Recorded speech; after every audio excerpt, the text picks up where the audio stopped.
Labdien! Mans vārds ir Iveta Gudakovska, es pārstāvu Latvijas Universitāti, Latvijas Universitātes bibliotēku un Nacionālo atvērtās piekļuves dienestu. Cienījamā prorektors kundze, profesori Ina Druviete, godājamais profesori Elmārs Mitlers, lekcijas dalībnieki. Man ir liels prieks, ka mūsu organizētais pasākums ir piesaistījis lielu interesi no Latvijas akadēmiskās saimnes puses, studentiem, citu institūciju speciālistiem. Tas apliecina to, cik aktuāla ir izvēlētā lekcijas tematika. Šodien ir pēdējā starptautiskās atvērtās piekļuves nedēļas aktivitāte Latvijas Universitātē. Un tas nozīmē, ka mēs noņemsim šos simboliskos skaklautus līdz nākošajam gadam. Bet viss turpināsies ikdienas darbā, un Nacionālais atvērtās piekļuves dienests turpinās informēt, skaidrot un organizēt atvērtākai zinātnē, atvērtā sabiedrībā. Dear Vice Rector Ina Druviete, dear Professor Elmārs Mitlers, participants, your presence today would not be possible without our spotter, Baltic German University Liaison Office.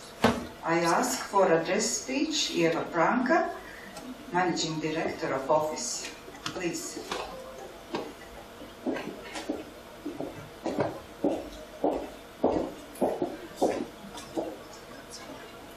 Dear Vice Rector, Professor Ina Druviete, Professor Mitlers, dear ladies and gentlemen, thank you for joining us today to the guest lecture, Digital Edition, a new paradigm for scholarly editions by Professor Elmārs Mitlers. I would like to thank the Director of the Library of the University of Latvia, Iveta Gudakovska, for cooperation in organizing this event.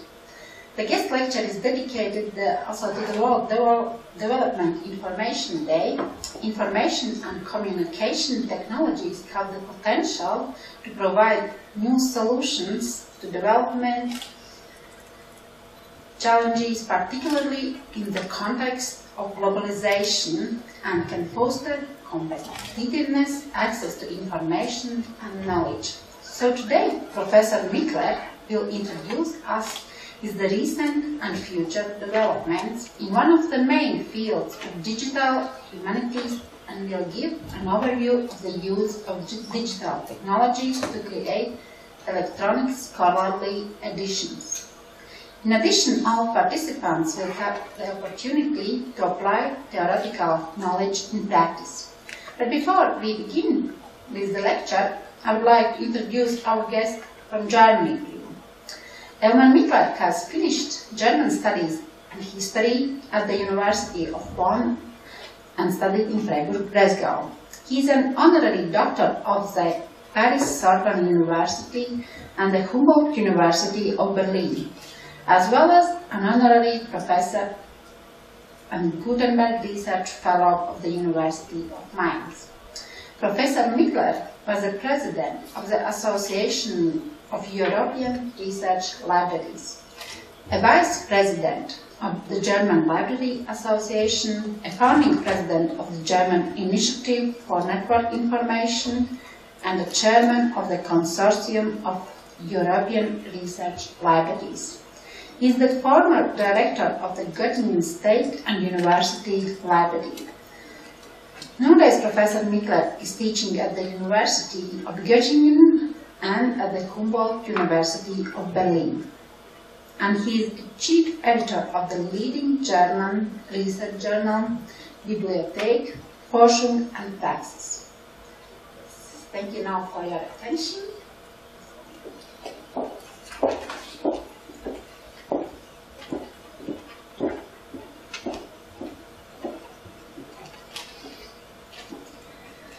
Today, we have a unique opportunity to meet, listen, and to learn together with Professor Elmar Mittler.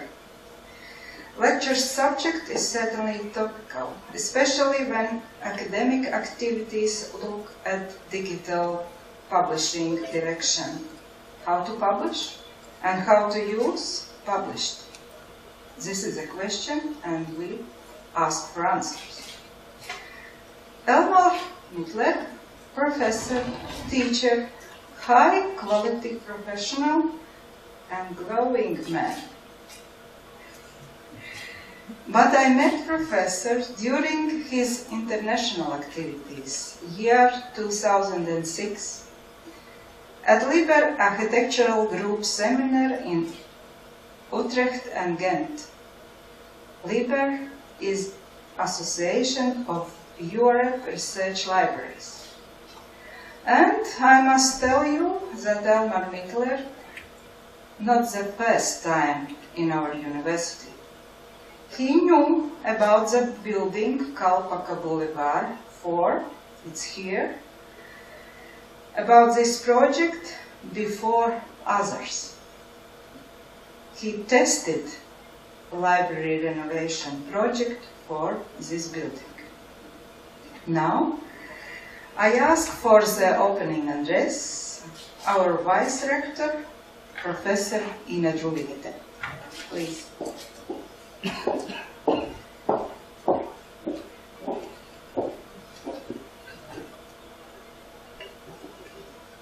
Dear Professor Mittler, honorable audience, the University of Latvia is honored by your presence.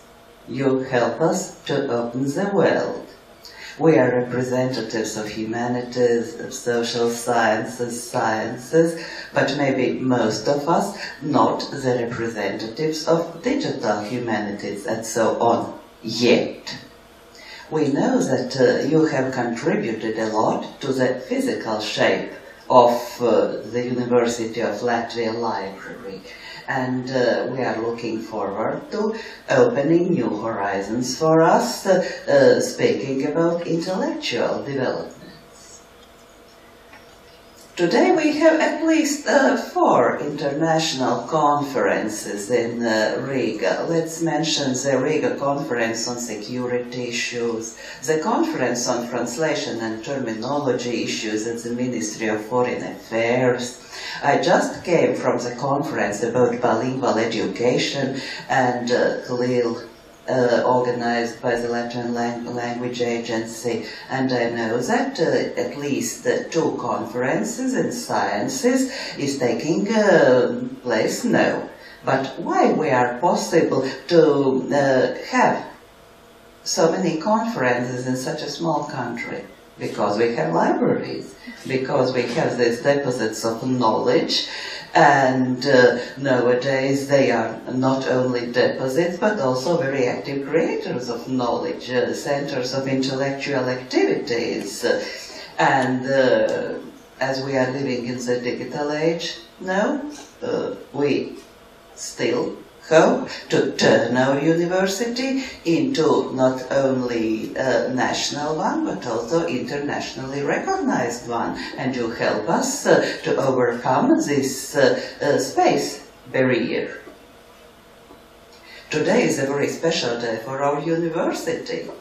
We are looking forward to our 100th anniversary in year 1919, and our library is already very actively involved in this. Maybe you have seen the exhibition about 3 steps forward to our anniversary. And we pay a lot of attention not only to scholarly achievements, but also to symbolical events. And today our students, professors, our rector is planting the oak trees. 100 oak trees for the University of Latvia. And there is something symbolic in these 2 events, trees and books. Trees represent the nature, the beauty of our country, and books, they are deposits of our inherited knowledge and a stimulus for creating the new ones. And in order to remember this day, I would like to give you a silver coin about University of Latvia as a symbol for our friendship, as a reminder of your help for our university, and symbol of our hopes to meet you again at the University of Latvia. Thank you. It's really our honor and pleasure to have you here.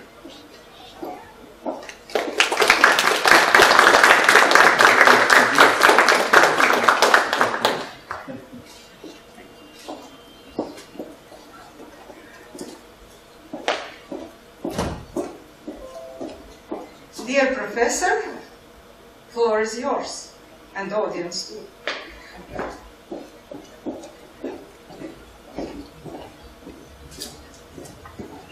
Honored Vice Rector, dear jeweilige Iveta, thank you very much, dear colleagues and audience. Thank you very much for inviting me. It is a real honor to stay here, and it's a real pleasure to come back to Riga. I like this town very much indeed. And what we are trying to do together this morning is an adventure. An adventure because we would like to try to not only to hear somewhat and perhaps to sleep during this time, but to work ourselves. And to do that, it would be necessary that we make some preparations. And I know you tried to do that.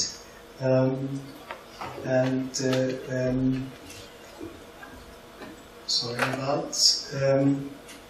I know you tried to do that, and we want to use one of the most developed research environment, TextGrid, and to use it, it's necessary that you are registered. And if you are registered, there are some other activities necessary. Here we have now the list of people who are not only registered but accepted for a special project, what we will look at today. And if you don't find you on this list, then I would ask you to join Indra, because she is able to bring you onto this list. Yeah? Indra is sitting here in the corner, and so if the one or the other one who is not yet on this list, then please go to Indra and she will help you to become a member of our club. And then I see all the computers, they are in use, so you can try to go into the system yet, but perhaps I will show you that in 3/4 of an hour or so. If someone is not registered, it doesn't matter. I think it is interesting to see and to understand a bit how it works.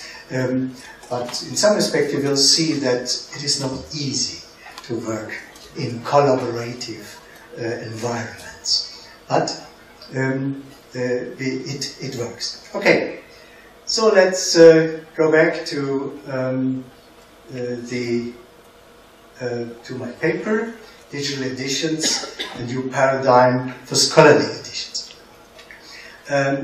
16 years ago, we digitized the Gutenberg Bible, and we brought it for the first time into the internet. You know, Gutenberg was the inventor of printing, and he was elected to be the man of the first of the yes, is it the first or the second of the millennium time, and we tried to make him a man of the next century, of the next millennium as well, so that he was not only a printer but also a man who was in the internet. And as we started this, it was really in the early time of digitizing. We took the opportunity what digital editions have, that they are interactive, that they can do more than printed works. Because if you look at this wonderful flower, and then you tick on it in the internet, then you will see this flower in this wonderful way, and better as you have ever a chance to see it in the original. Okay, but let's have a short overview of what I would like to discuss with you.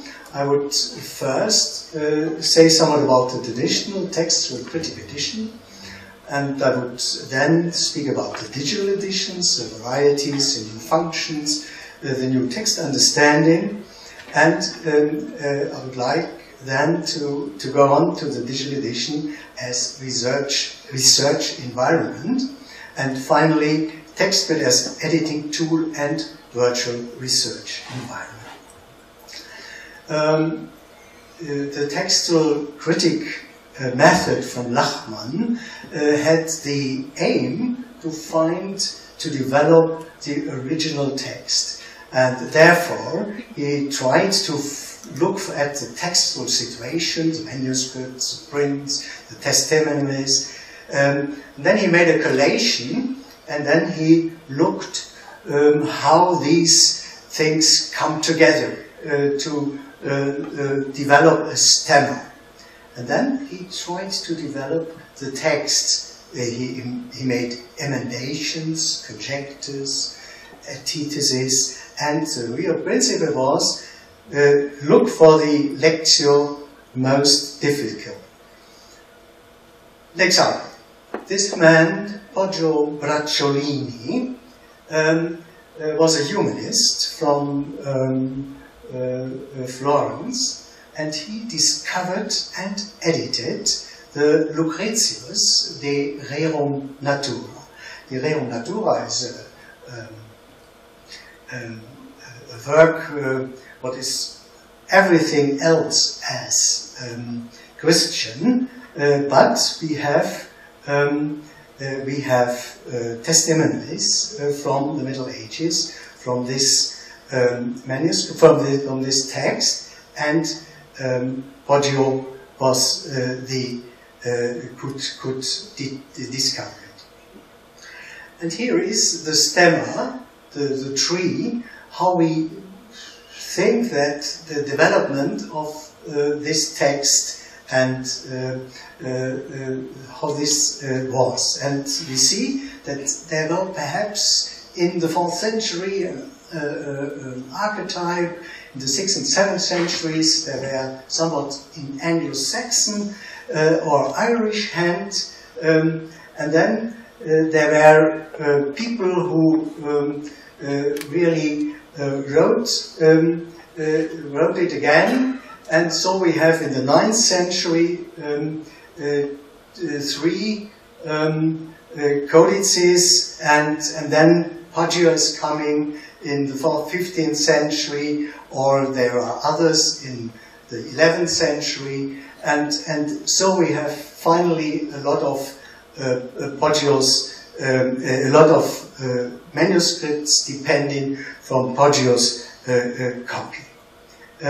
This is the stemma, and here you see one of these older books, and as this is now in Leiden, and the other one as well, and as Poggio came from Florence to Constance, and then to the council in Constance, he looked around for manuscripts in different monasteries, and he said, oh, these manuscripts, they are taken from Italy, from our Latin world, and now they are in these monasteries, and the people don't care about it.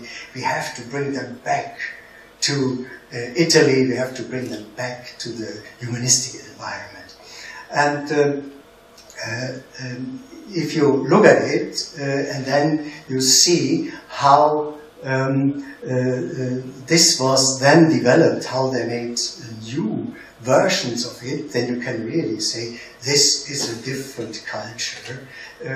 This is a wonderful world, what they now rebuilt. And if you look to these old manuscripts, then you can say, okay, these are really prisoners in the monasteries, in the monastery libraries. In reality, these manuscripts didn't come from Italy.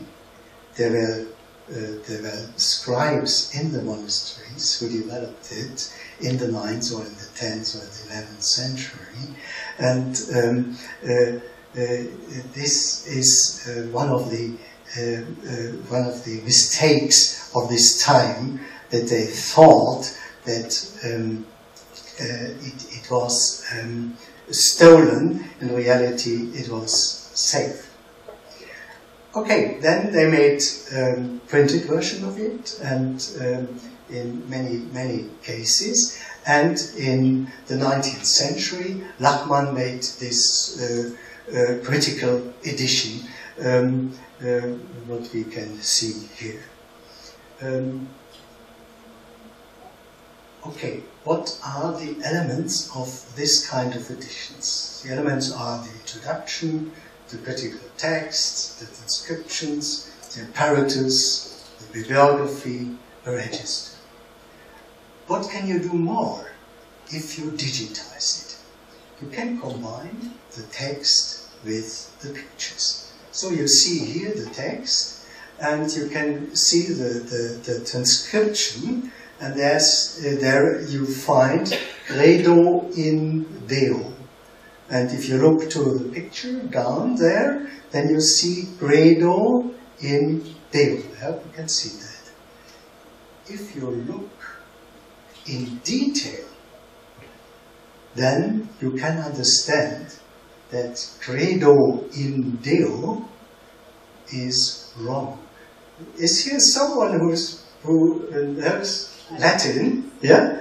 Oh yeah, okay. So it must, credo in Deo, that means that I am in God and I'm believing. This doesn't work. I believe at God. And if you go to the detail, then you see, yes, it is not credo in Deo. This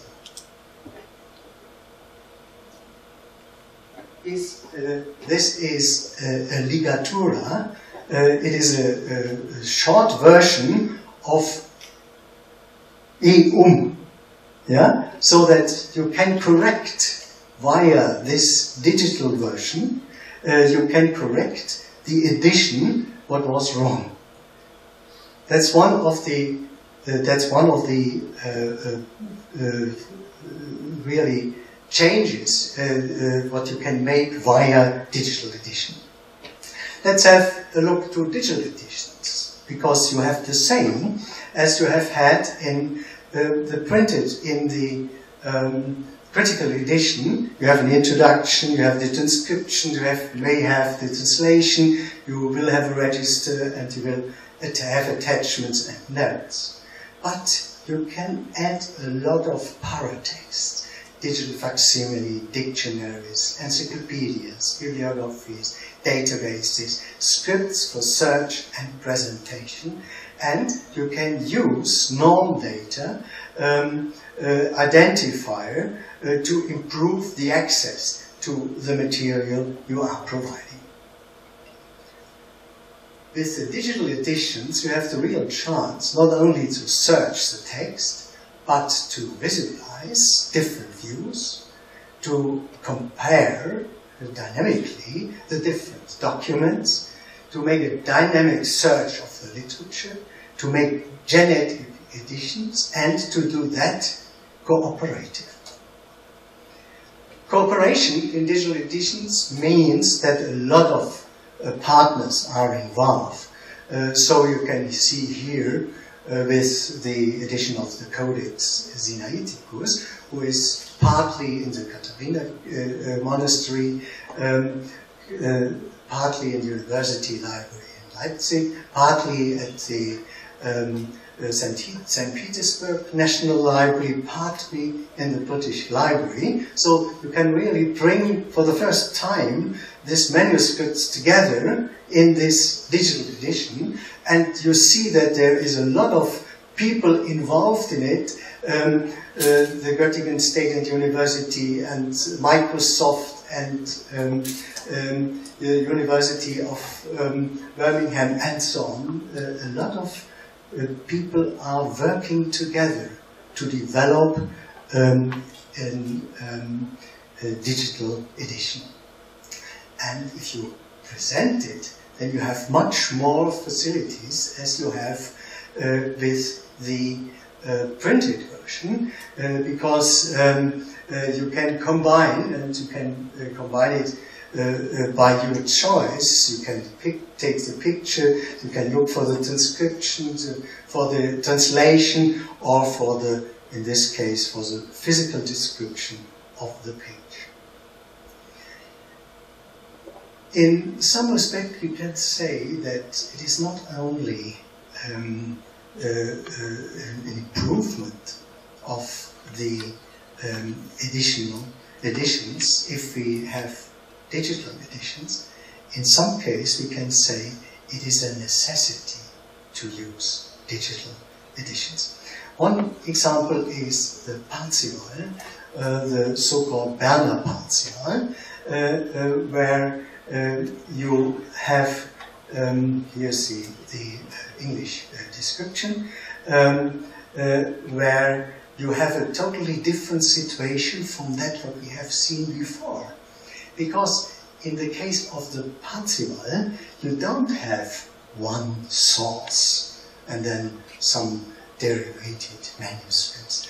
You have, in the time of the author, you have different sources, because perhaps the author, he made different versions of it, because it was not only a matter of writing this time, it was a matter of a combination of orality and liturgy. So that he was at,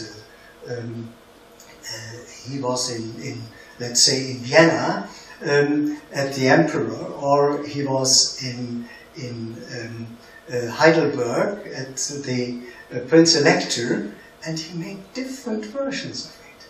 So we don't have one source. We have a lot of sources, and those are totally differently combined. And if you would like to make now a critical edition, and Lachmann made it, you will never find the right text, because there are different texts.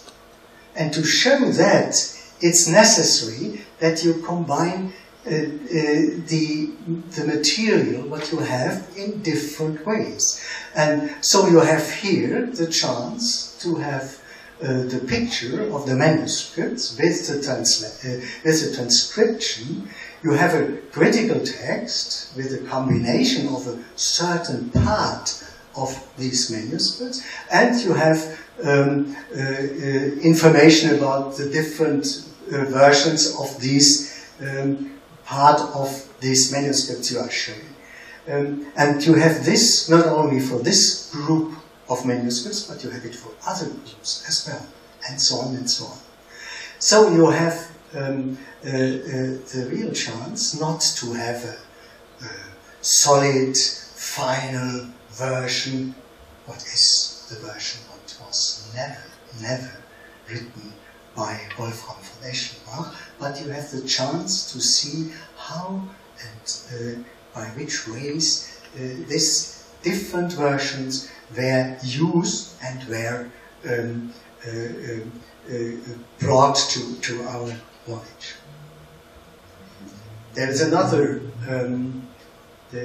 example which shows us that there are that digital editions have much more opportunities to present material as we have it with traditional versions. I hope that the collection works, because no, it doesn't. Yeah. Okay, he was not able to find it. Sorry about. These are statutes from Göttingen, and these are written in a time of about 200 years.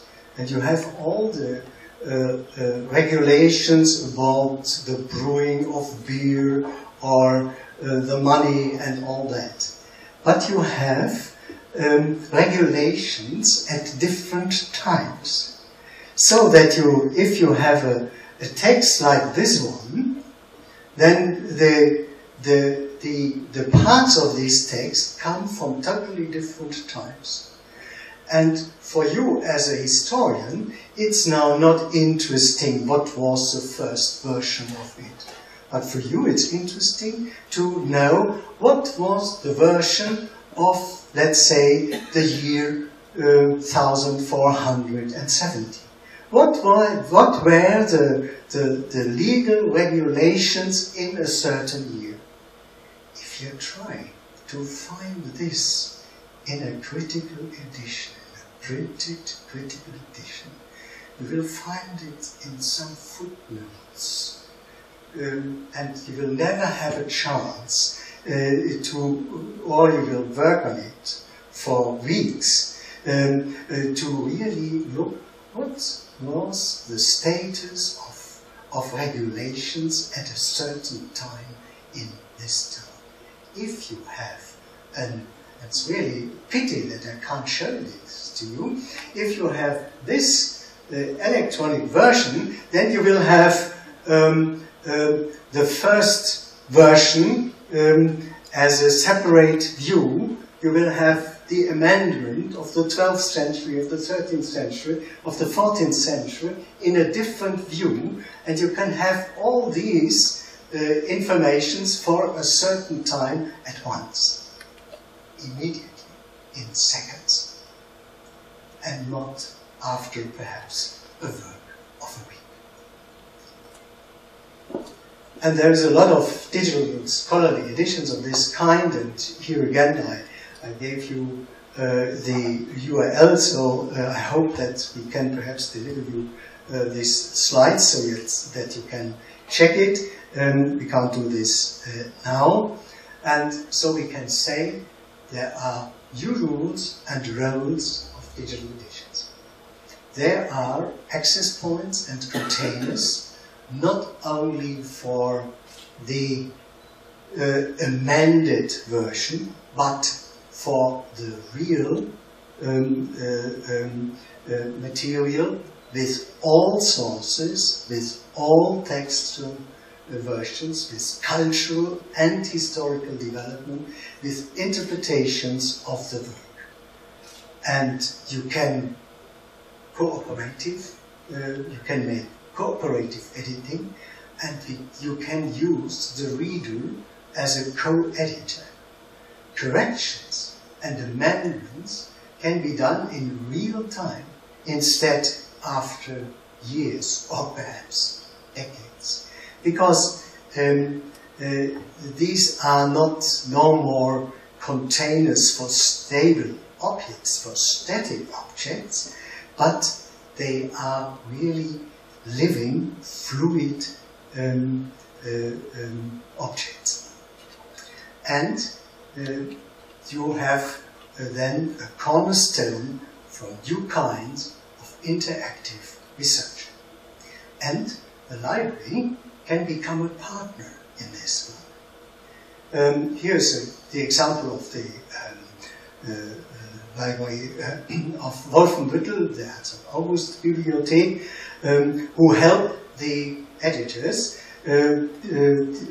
providing the bibliographic description, providing the digital facsimile, the transcription, and developing a ground text, and will give the infrastructure for publication, distribution, retrieval, and archiving.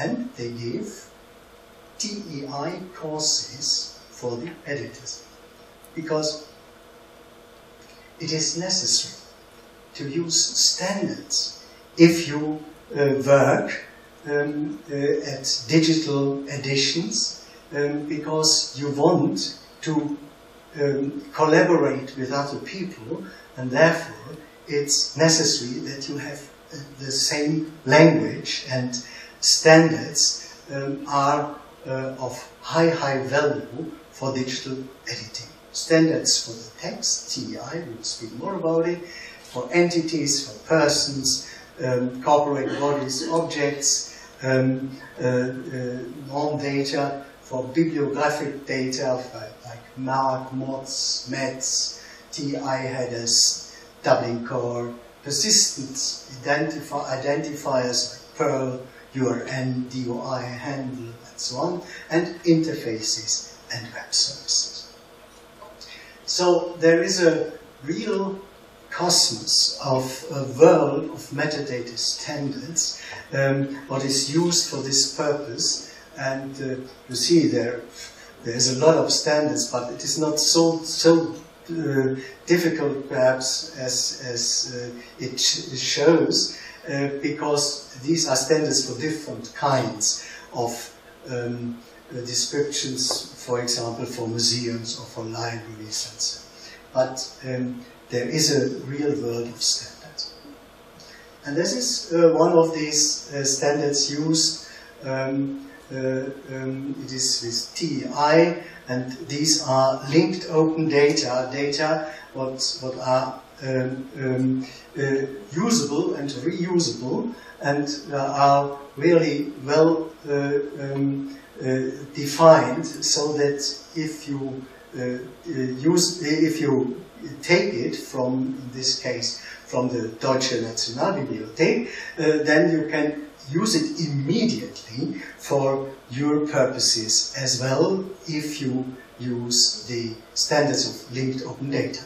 And so we have a world of linked open data providers, what allows us to use and reuse activities of other peoples, and this is really the situation of the linked open data situation 8 years ago. If you would like to make a similar scheme today, that would be a 3 meters big poster. The matter of digital research, the matter of digital editing, is a political question. And we have had in 2006, 10 years ago, we have had the first report for the European roadmap for research infrastructures. And there were and are a lot of research infrastructures in development, and we have 2 in the humanities as well. The one is Clarin, that is more for linguistic aspects, and the other one is Daria. Daria is research environments and development for the humanities. And Daria is in between. That was 10 years ago. Daria is in between, working quite well, and has a lot of activities and services for teaching, for research, for research data, and for technical infrastructure. And you who have registered to use TextGrid, you have now, to all the services of DARIA, you have access to it. That's why it is a bit difficult to register, because the world, what is now open for you, is much bigger as you thought, as you started with it.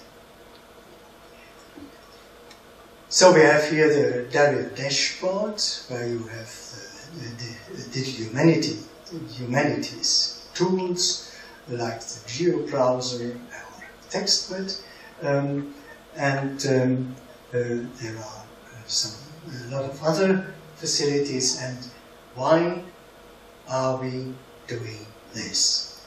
Now, there are thousands of data silos in the humanities in development. There are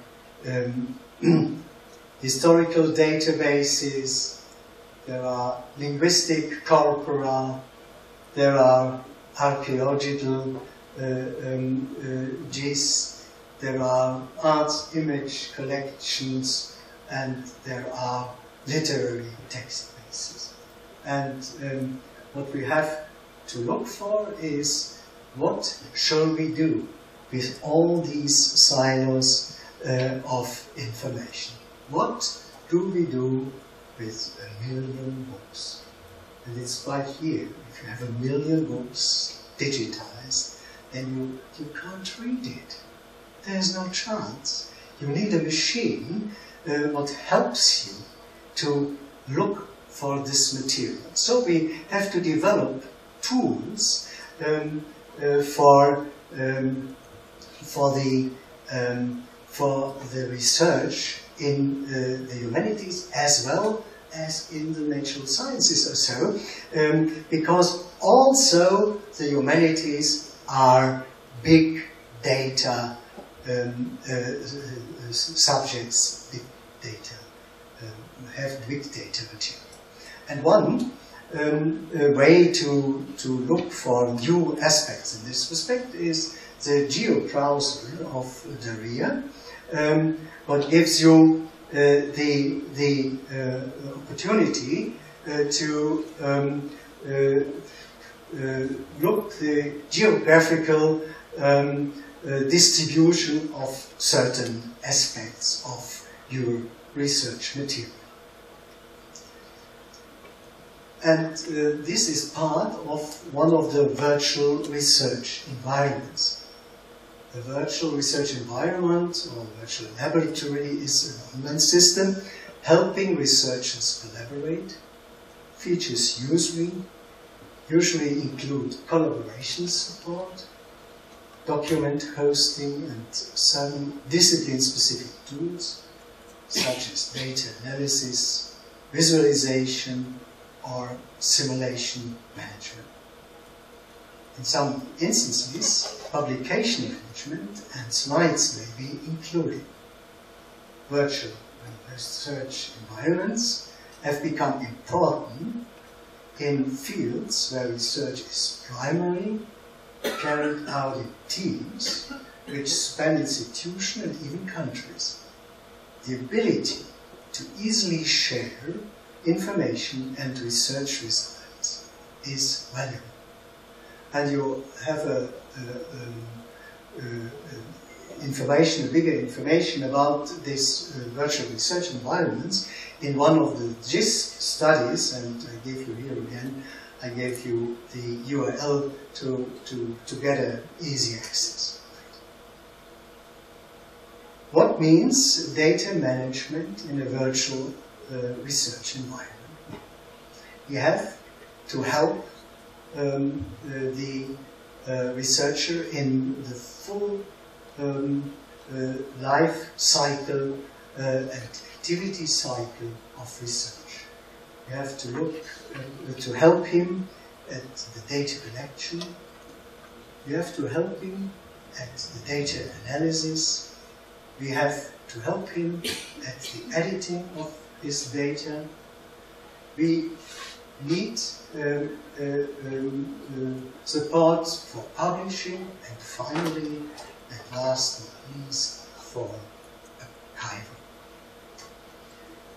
And this is done in the TextGrid research environment, what on the one hand gives a user interface that's quite clear, that's necessary, but that gives services for different activities like editing, like editions, scholarly editions, but what gives in addition as well with the TextGrid repository, middleware with grid services, and an archive what allows you to host for a long-term period the material what you gave, what you delivered to the TextGrid repository, so that you can have your work, and if you come to a result, you can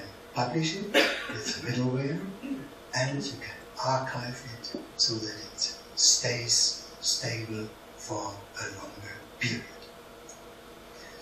And one of these is TextGrid, and I hope you did successfully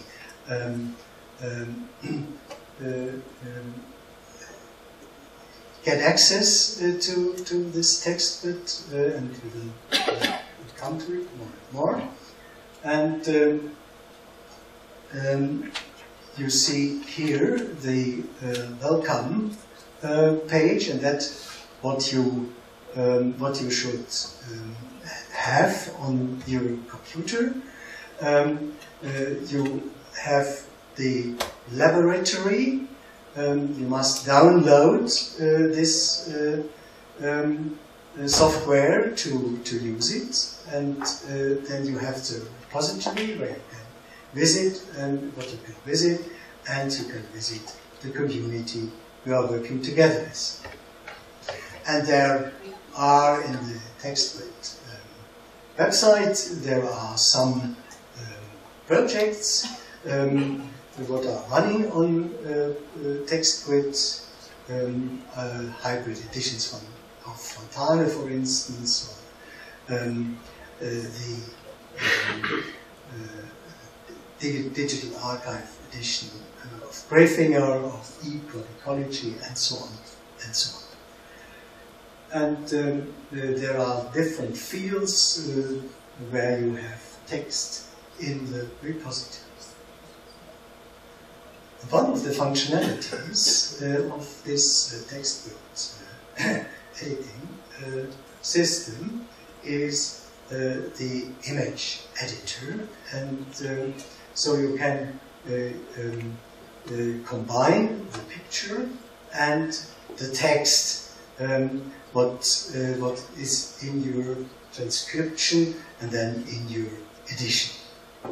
We will perhaps, if we are successful, we will try to do that a bit later with the material of printed facsimile edition of the Belli Fortis. The Belli Fortis is a book written by Konrad Kieser in the early 15th century, and he dedicated to German king, and it gives a lot of pictures about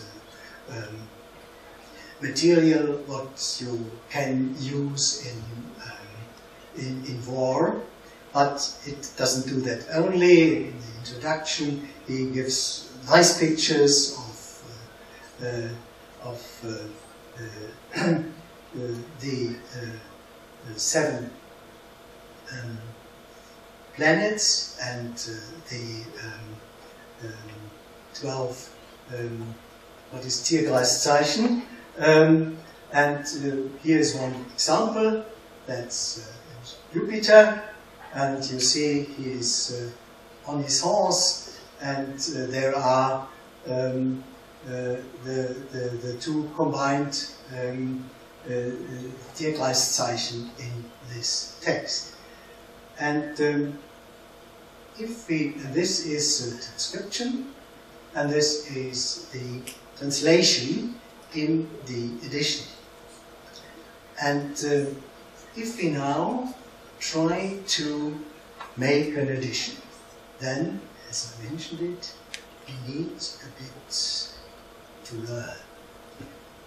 Because we are in the real situation that we are no more in a human interaction, we are in a human-machine interaction.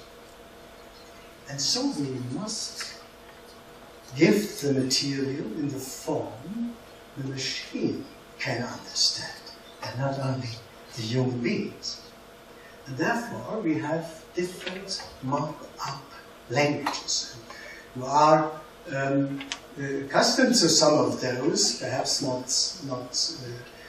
without knowing it, and there are some regulations for HTML or for XML.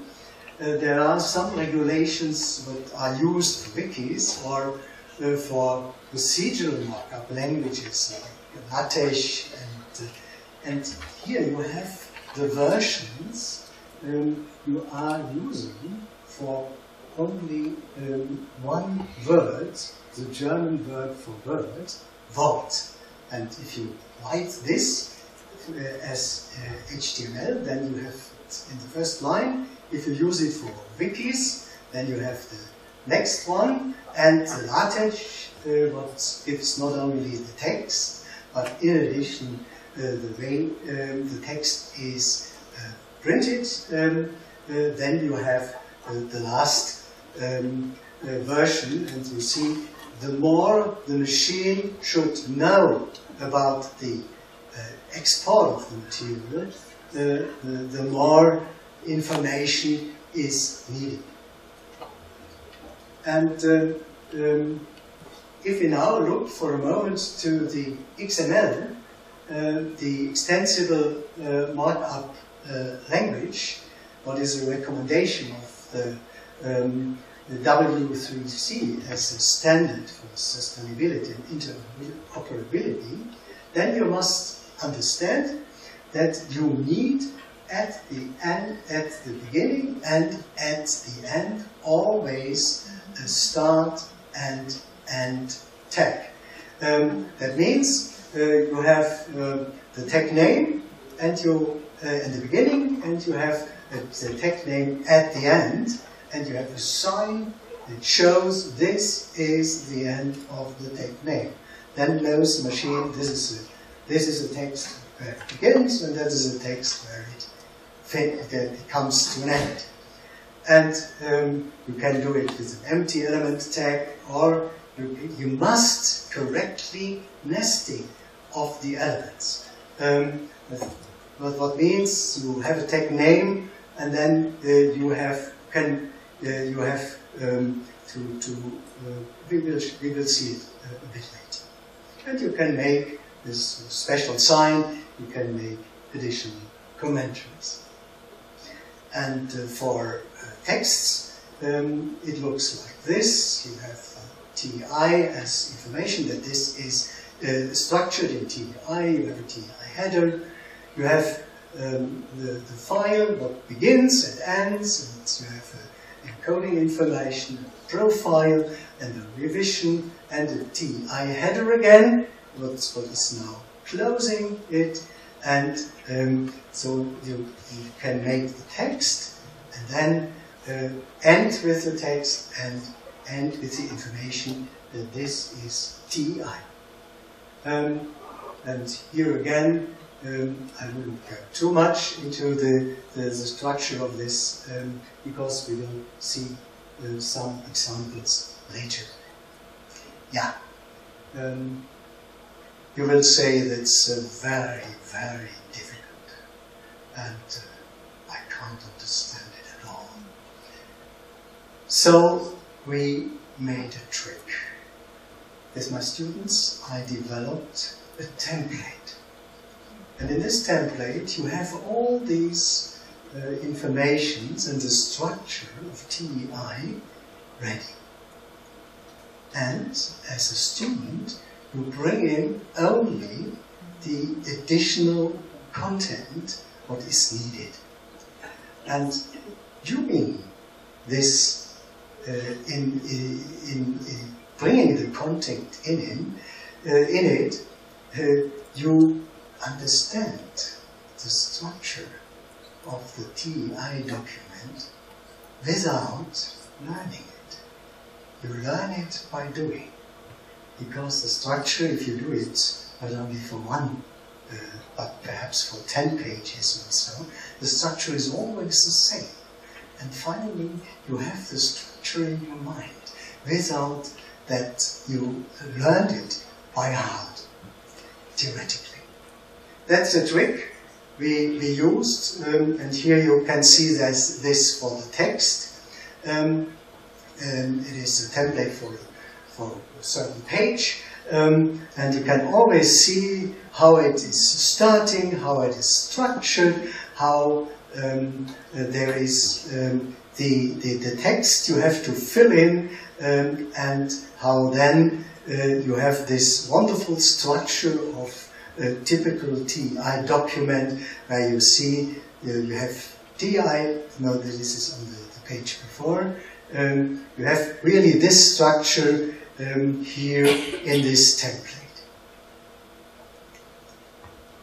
Alright, and then you can do more, and that means that you have here the opportunity to mark the picture and combine it with the description of this picture.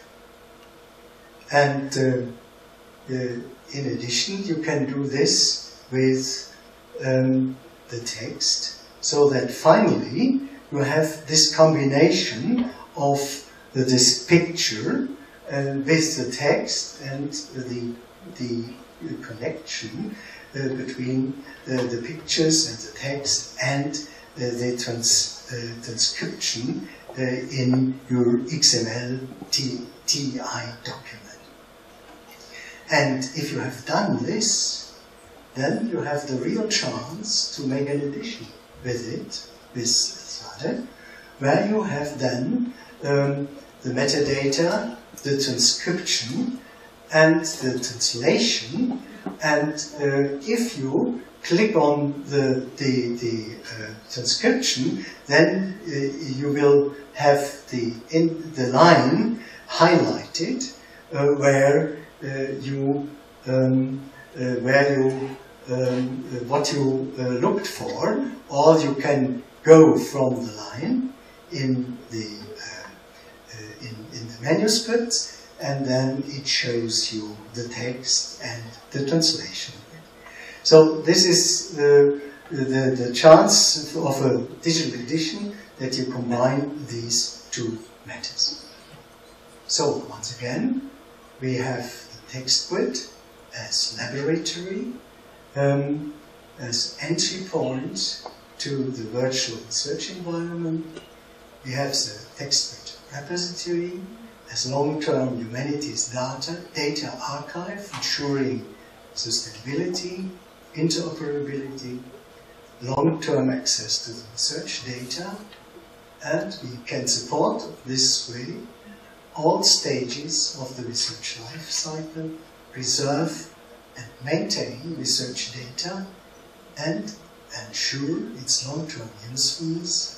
Existing research practices must be supported, and therefore the TextGrid Lab provides common functionalities in a sustainable environment to intensify reuse of data, tools and services, and the TextGrid Web repository enables researchers to publish and share their data in a way that supports long-term availability and reusability. I'd like to finish, it's not the real end, I'd like to finish now this PowerPoint presentation and go back to, and go to the TextGrid environment. and you should do the same. Please try to look for the entrance page of text.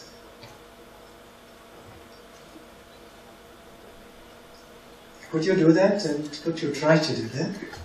And please give me a sign if you were successful. Okay. Yes, I understand. Okay, thanks.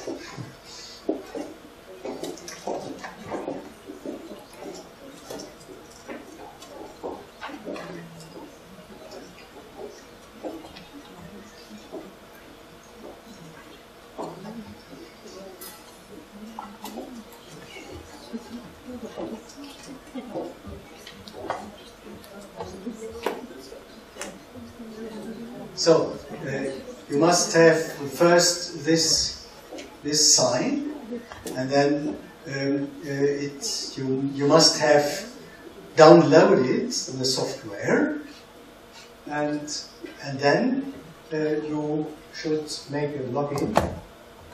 Yeah.